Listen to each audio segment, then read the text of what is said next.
আবারও পশ্চিমবঙ্গের কৃষকদের জন্য খুশির খবর নিয়ে হাজির হয়েছে বন্ধুরা। কেননা কৃষক বন্ধুর যে টাকা সেটি কিন্তু ঢোকা শুরু হয়ে গেছে। আসন্ন খরিফ মরশুমের জন্য কৃষক বন্ধু নতুন প্রকল্পের যে টাকা সেটি কিন্তু ঢোকা শুরু হয়ে গেছে। এ বিষয়ে মুখ্যমন্ত্রী 29শে জুলাই তার নিজের টুইটার হ্যান্ডেলে লিখেছিলেন, আমি অত্যন্ত আনন্দের সঙ্গে জানাচ্ছি যে আসন্ন খরিফ মরশুমের কৃষক বন্ধু প্রকল্পের সহায়তার কাজ কিন্তু শুরু হয়ে গেছে। এর পাশাপাশি 29শে জুলাই বেশ কিছু কৃষক বন্ধুর টাকা ঢুকেছিল।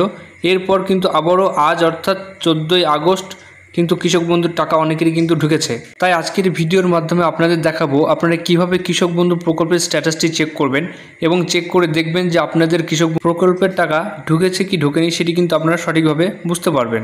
তাই ভিডিওটি শুরু করার আগে আপনি যদি চ্যানেলে নতুন হয়ে থাকেন অবশ্যই আমাদের চ্যানেলটিকে সাবস্ক্রাইব করে বেল বাটনটিকে অন করে রাখবেন, যাতে আমাদের গুরুত্বপূর্ণ আপডেটগুলি সবার আগে আপনার কাছে পৌঁছে যায়। আর যারা ইতিমধ্যে আমাদের চ্যানেলটিকে সাবস্ক্রাইব করে রেখেছেন তারা লাইক, শেয়ার, কমেন্ট করে আমাদের পাশে থাকবেন। কৃষক বন্ধু প্রকল্পে স্ট্যাটাস চেক করার জন্য প্রথমে আপনাদের kishokbandhu.wb.gov.in এই ওয়েবসাইটে চলে আসতে হবে।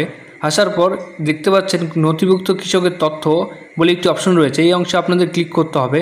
তাহলে পরবর্তী পেজটি আপনাদের সামনে ওপেন হবে এবং এই অংশ থেকে বেশ কিছু তথ্য কিন্তু আপনাদের ফিল আপ করে আপনাদের স্ট্যাটাস চেক করতে হবে। এর জন্য প্রথমে দেখতে পাচ্ছেন অপশন সিলেক্টে আপনি ক্লিক করলেই আপনি ভোটার কার্ড, আধার কার্ড, আপনার ব্যাঙ্ক অ্যাকাউন্ট ডিটেলস এবং কৃষক বন্ধু আইডি, মোবাইল নাম্বার এবং অ্যাকনোলেজমেন্ট নাম্বার এর মধ্যে যে কোনো একটি দিয়ে কিন্তু আপনি আপনার কৃষক বন্ধুর স্ট্যাটাসটি চেক করতে পারবেন। আমরা প্রথমে কিন্তু আধার নাম্বারটি সিলেক্ট করে নিচ্ছি। নেওয়ার পর আধার আইডি যেটি রয়েছে সেই আধার আইডি নম্বরটি পাশের ঘরে সঠিকভাবে বসিয়ে দেবেন। দেওয়ার পর পাশে দেখছেন ক্যাপচা বলে একটি অপশন রয়েছে। এই ক্যাপচা অংশটি ফিল করার পর নিচে দেখতে পাচ্ছেন সার্চ বলে একটি অপশন রয়েছে। আপনার এই সার্চ অপশনে ক্লিক করলেই কিন্তু আপনাদের সামনে তথ্যগুলি চলে আসবে। এখানে দেখতে পাচ্ছেন যেই কৃষকের আধার নাম্বার দেওয়া হয়েছে তার তথ্য কিন্তু পুরোটাই নিচে শো হয়ে গেছে। নিচে যে তথ্য শো হয়েছে তার শেষ বরাবর আপনারা দেখতে পাচ্ছেন স্ট্যাটাস বলে একটি অপশন রয়েছে। এই অংশে যদি অ্যাপ্রুভ লেখা থাকে তাহলে বুঝবেন আপনাদের কৃষক বন্ধুর টাকা কিন্তু ব্যাঙ্ক অ্যাকাউন্টে ঢুকে গেছে।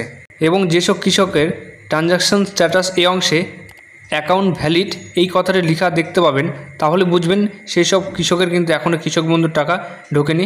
আপনাদের অ্যাকাউন্টে কিন্তু শীঘ্রই কৃষক বন্ধুর টাকা কিন্তু ঢুকতে চলেছে। যাই হোক, এভাবেই কিন্তু আপনি কৃষক বন্ধু পোর্টালের মাধ্যমে নথিভুক্ত কৃষকের তথ্য এই অংশ থেকে কৃষক বন্ধুর প্রকল্পের স্ট্যাটাসটি কিন্তু চেক করে নিতে পারবেন এই নতুন পদ্ধতির মাধ্যমে। যাই হোক, ভালো থাকবেন, সুস্থ থাকবেন। দেখা হচ্ছে পরের আরও একটি ভিডিওতে। ধন্যবাদ।